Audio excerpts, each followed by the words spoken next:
Hoy vamos a ver el tema de fuerzas intermoleculares. Lo primero que vamos a prestar atención es en la diferenciación entre fuerzas intermoleculares y fuerzas intramoleculares. Ustedes ya conocen del curso de Introducción a la Química las fuerzas intramoleculares. Por ejemplo, los enlaces covalentes oxígeno-hidrógeno en estas moléculas de agua serían fuerzas que mantienen unidos a los átomos dentro de la molécula, son de alta intensidad y son fuerzas intramoleculares. Determinarán las propiedades químicas de una sustancia, por ejemplo el agua. En cambio, la interacción de unas moléculas con otras serán fuerzas intermoleculares que en esta diapositiva está marcada como una línea punteada. En general, la intensidad de las fuerzas intramoleculares es mucho mayor que la de las fuerzas intermoleculares. Las intermoleculares, como dijimos antes, ocurrirán entre moléculas, son de origen electrostático y no implican la formación de enlaces químicos.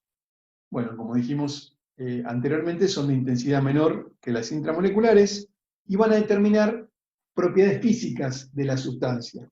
Acá hay otro dibujo donde se muestran dos moléculas de cloruro de hidrógeno, el enlace covalente fuerte hidrógeno-cloro, donde se comparte un par de electrones, y la atracción intermolecular más débil entre dos moléculas de cloruro de hidrógeno. Bueno, de la intensidad de estas fuerzas intermoleculares va a depender cuál sea, por ejemplo, el estado de agregación de una sustancia en determinadas condiciones de presión y temperatura. Cuando hablamos de fases condensadas, nos referimos a las fases sólidas y a las fases líquidas. Esas serían las fases condensadas de la materia. Y son el resultado de las fuerzas de atracción. Por ejemplo, en el sólido, ¿sí?, las partículas que forman parte del sólido no tienen energía suficiente para escaparse de sus vecinos. Están en posiciones fijas, vibrando alrededor de esas posiciones de equilibrio. En este caso, la energía cinética promedio de las partículas que forman parte del sólido es mucho menor que la energía potencial asociada a las fuerzas intermoleculares. Ahí la intensidad de estas fuerzas es grande, entonces la energía potencial asociada a estas fuerzas intermoleculares es mucho mayor que la energía cinética promedio que tienen esas moléculas, o partículas en general. Ahora, cuando las moléculas tengan energía suficiente para moverse, pero no escaparse completamente de sus vecinos, en ese caso tendremos un estado líquido, y aquí serán comparables la energía cinética promedio de las moléculas con la energía asociada a las fuerzas intermoleculares. Ustedes saben que para el caso de la fase gaseosa, estudiaron los gases en el curso de Introducción a la Química, esa no sería una fase condensada, porque dijimos que las condensadas eran las fases sólidas y las fases líquidas. En el gas, la energía cinética promedio de las moléculas es muy alta, y la energía potencial asociada a las fuerzas intermoleculares en los gases reales es muy débil en general, y nosotros en el curso de Introducción a la Química, cuando vimos el modelo de gas ideal, directamente despreciamos esa energía potencial asociada a las fuerzas intermoleculares porque dijimos no hay fuerzas de atracción y de repulsión entre las moléculas. Entonces, en los gases las moléculas se van a mover prácticamente libremente, van a tener una energía cinética promedio muy alta. Bueno, como consecuencia de esta relación entre la energía cinética promedio y la energía asociada a las fuerzas intermoleculares, los sólidos van a tener volumen y forma propia, van a ser prácticamente incompresibles. ¿Qué quiere decir esto? Que por más que uno le ejerza una presión muy grande, va a lograr un cambio de volumen muy pequeño o despreciable. No van a tener ninguna fluidez y van a tener en general bajísima difusión.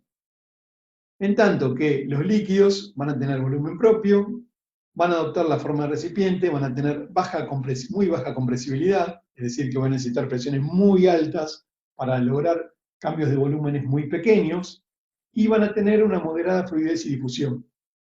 En tanto que los gases van a adoptar la forma del recipiente, van a tener un volumen que va a ser el volumen del recipiente y van a tener alta compresibilidad, fluidez y difusión.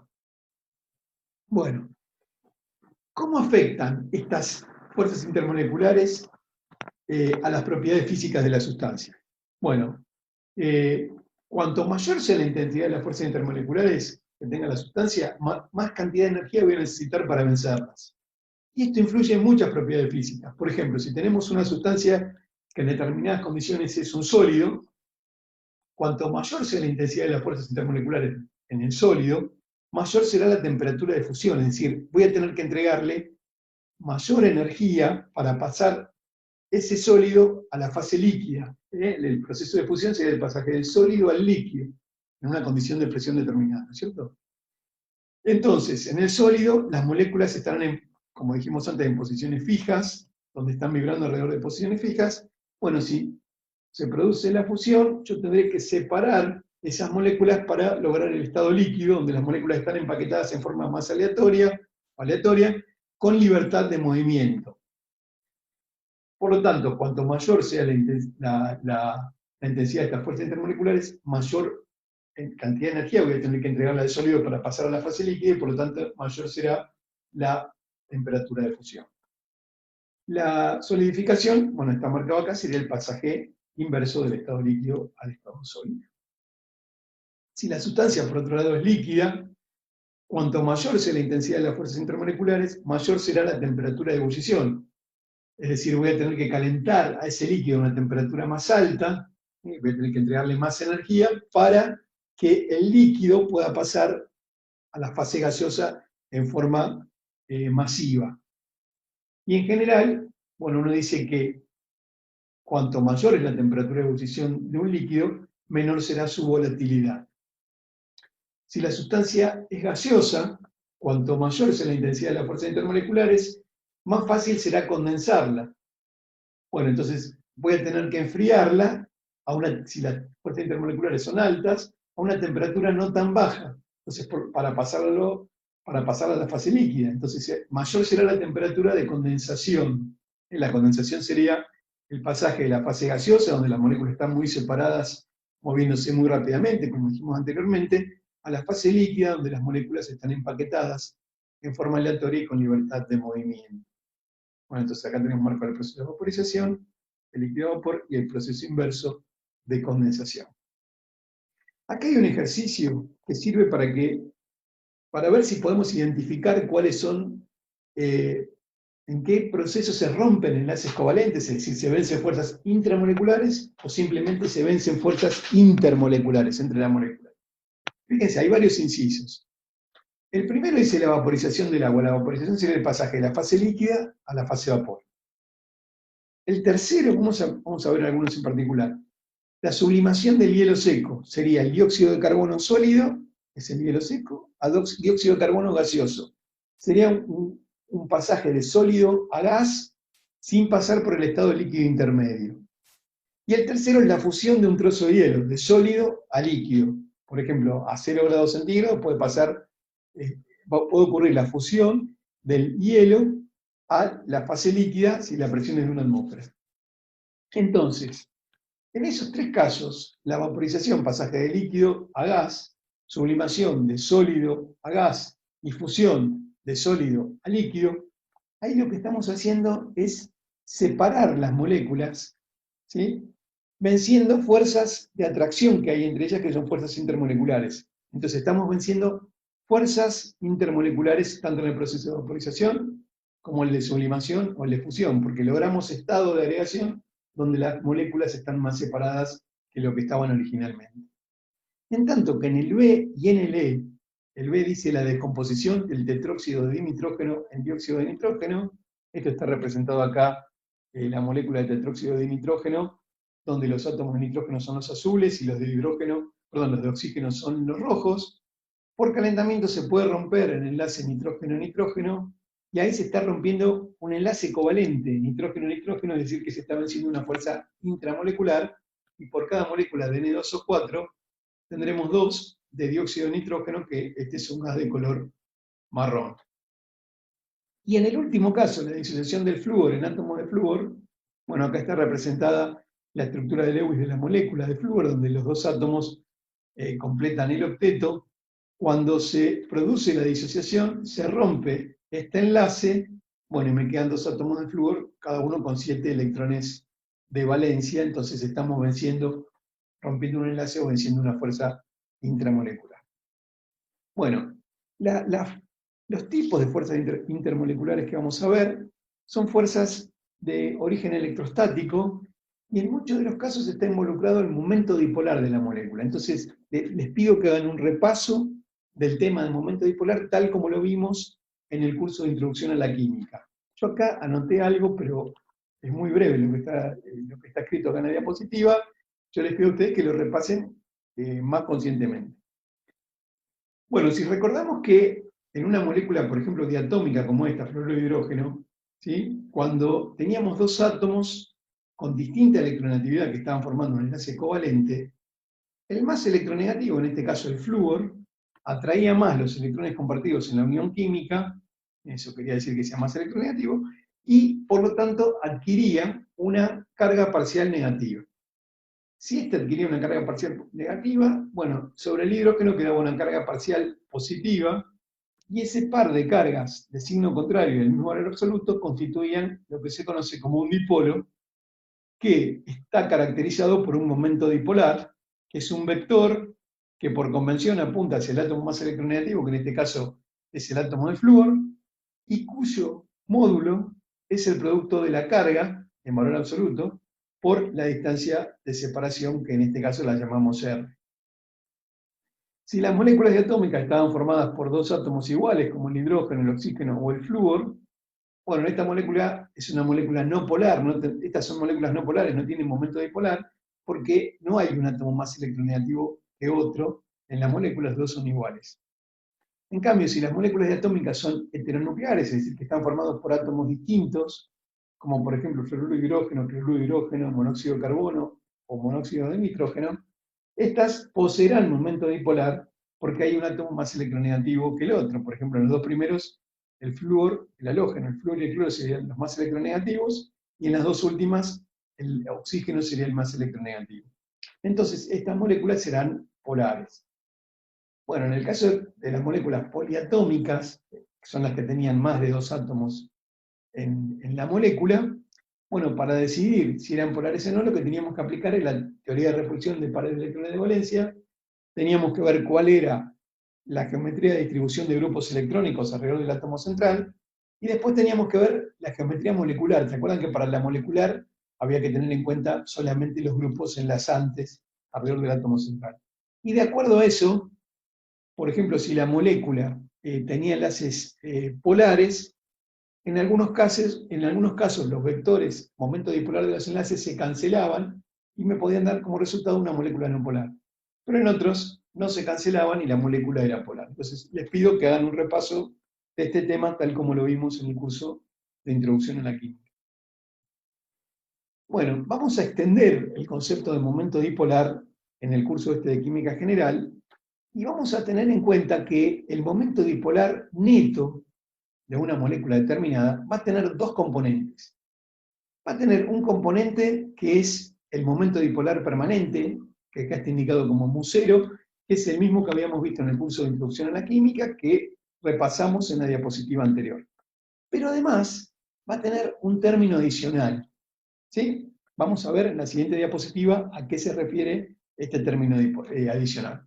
Fíjense que mu0 es el momento dipolar de la molécula, el permanente, y la unidad que tiene es unidad de carga en el Sistema Internacional Coulombio por unidad de distancia en el Sistema Internacional el metro, y lo que estaría midiendo sería la separación de cargas que ocurre como consecuencia de la diferencia de electronegatividad entre los átomos. Si en la molécula coinciden los centros de distribución de cargas positivas y negativas, no tendría momento dipolar, podríamos pensar, y si no coinciden estos dos centros, bueno, tendríamos una molécula con un momento dipolar resultante distinto de cero.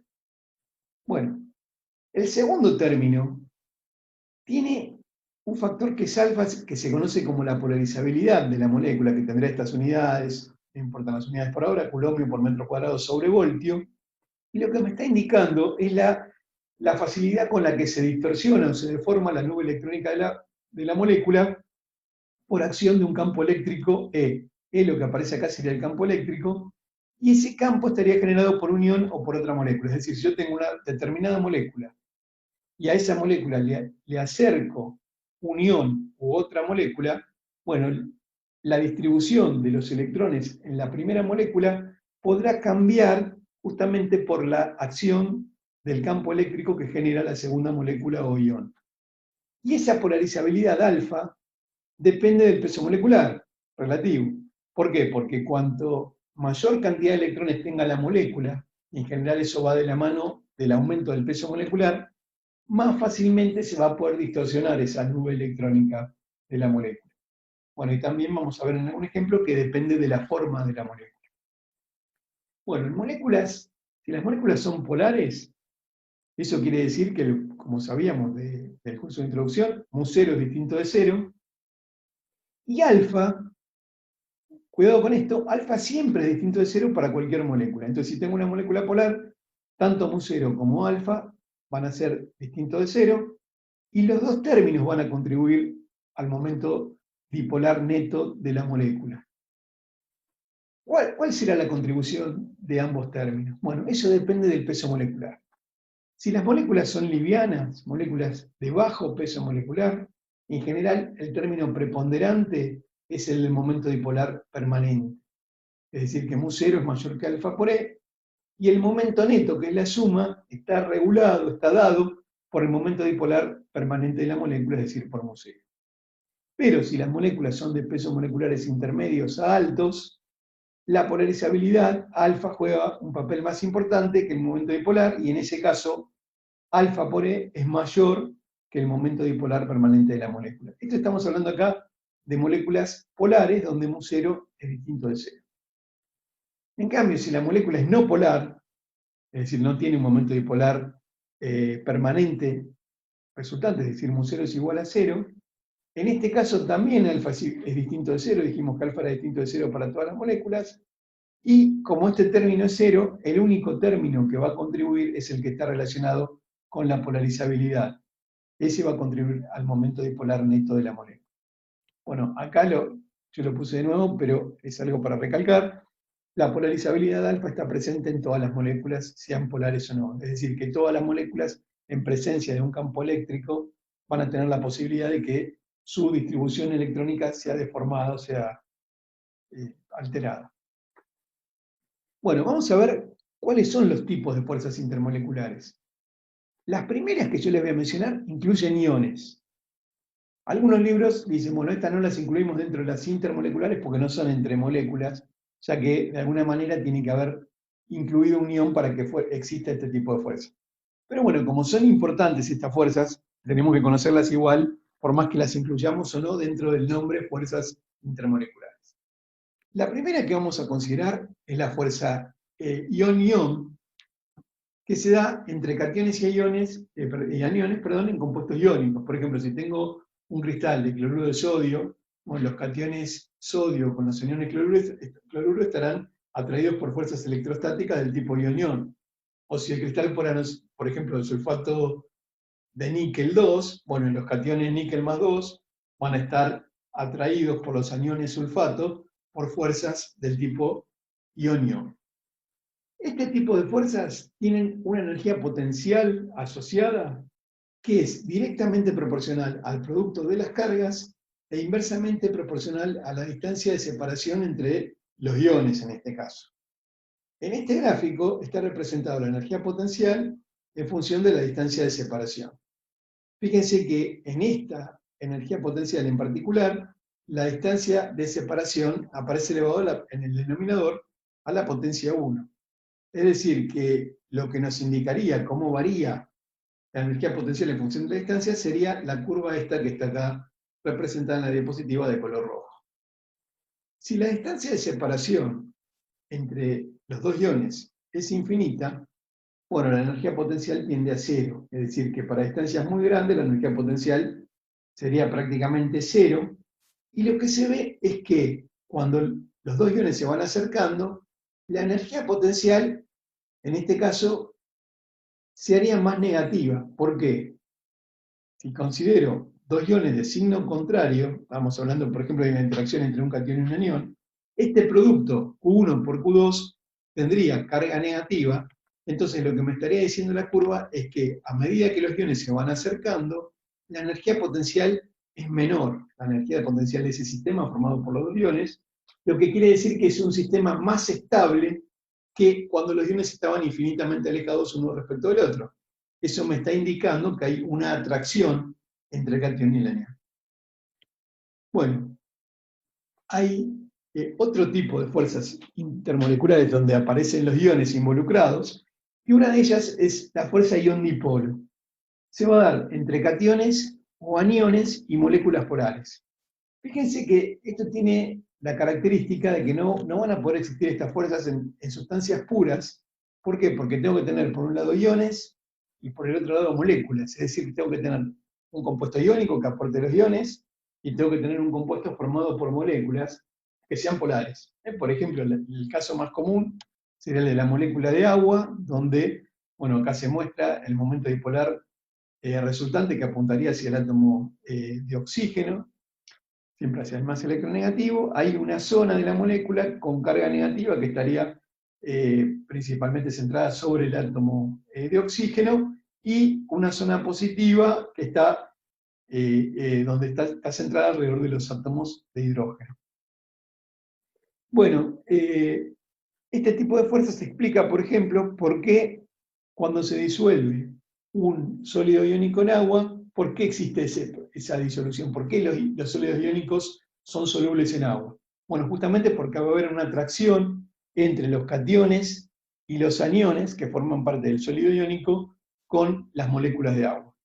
La energía potencial de interacción entre el ión y el dipolo es proporcional, con un signo menos, a la carga en valor absoluto del ión, que puede ser positivo o negativo, pero al tomarlo en valor absoluto me queda un número positivo, por el momento dipolar de la molécula polar, en este caso, por ejemplo, podría ser el agua, e inversamente proporcional a la distancia al cuadrado.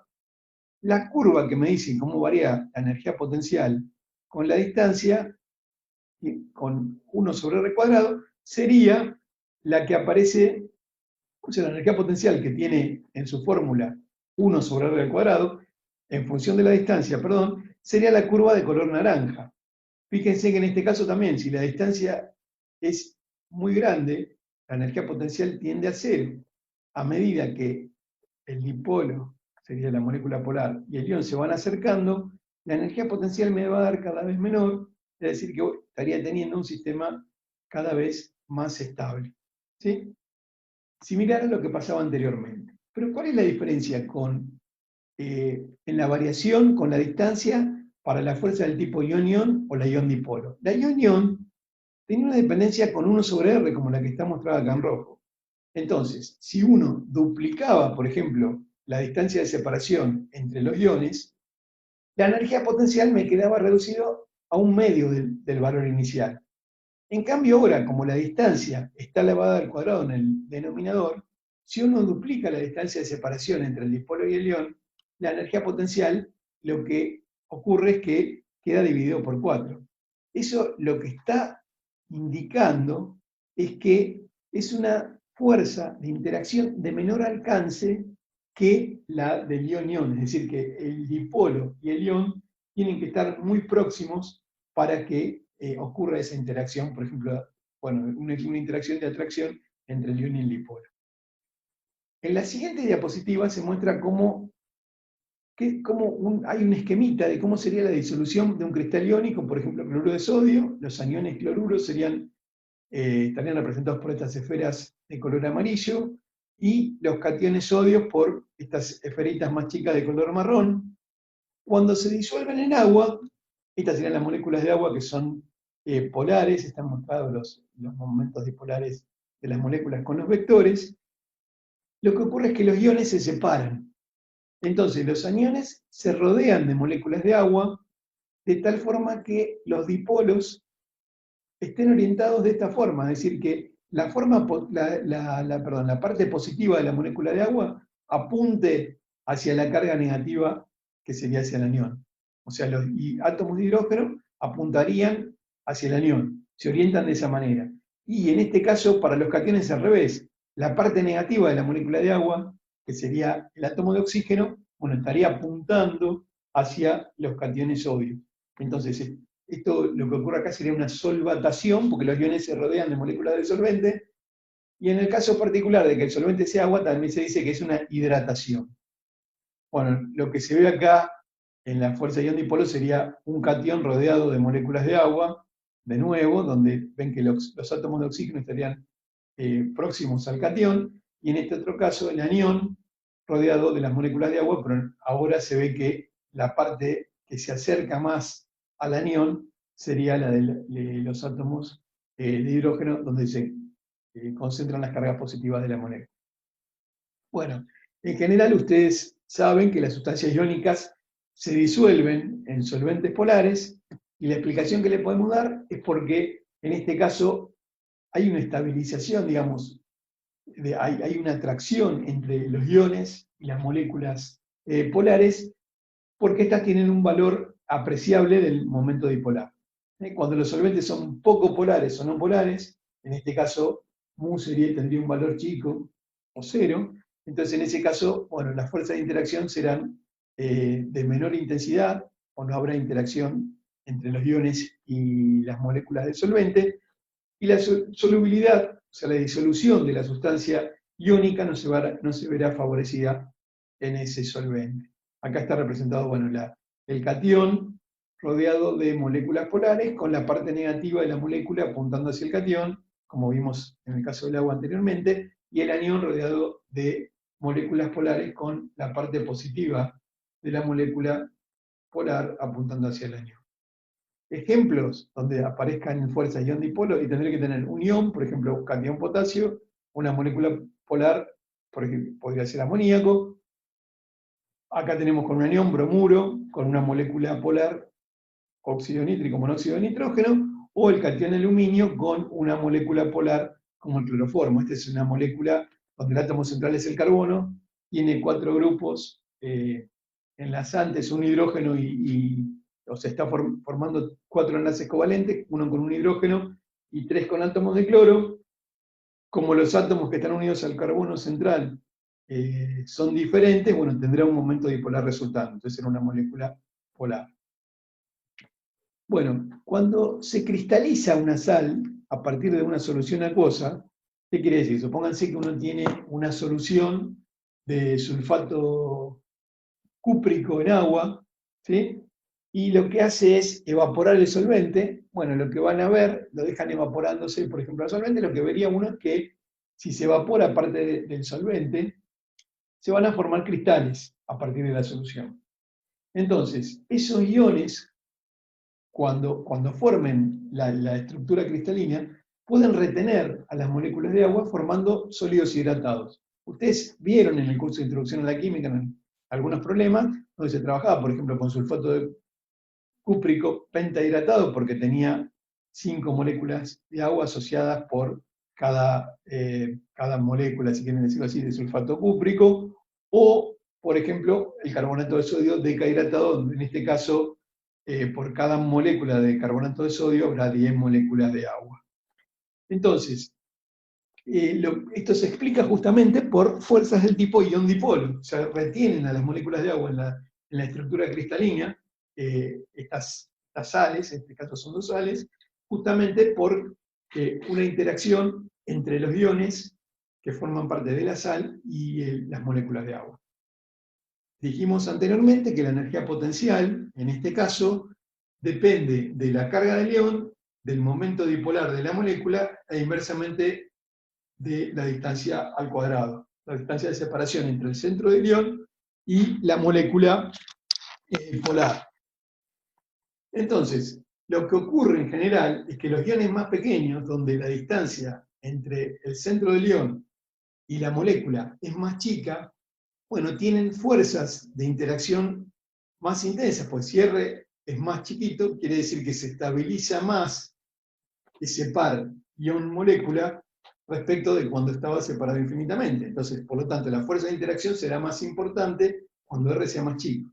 Por lo tanto, los iones, si consideramos los iones de los metales alcalinos, serían litio, sodio, potasio, rubidio, cesio, los cationes que forman estos metales, el litio más y el sodio más, serían los más pequeños. ¿Se acuerdan que el radio, por ejemplo, radio atómico o radio iónico, aumentaba en la tabla periódica cuando nos movíamos en un grupo hacia abajo? los más pequeños serían el catión litio y el catión sodio.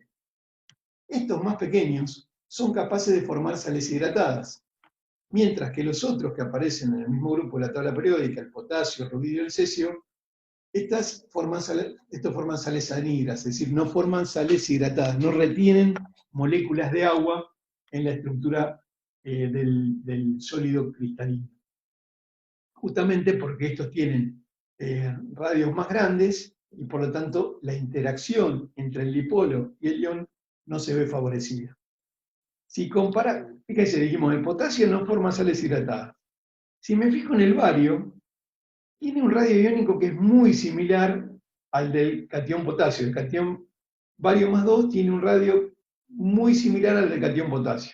Sin embargo, el catión bario sí forma sales hidratadas. ¿Por qué será eso? Bueno, justamente porque esa energía de estabilización, la interacción, digamos, entre el ion y el dipolo depende de la carga del ion. Entonces, como el catión bario tiene una carga más 2, que es el doble de la del catión potasio, eso explicaría por qué el catión bario puede formar sales hidratadas y el catión potasio no.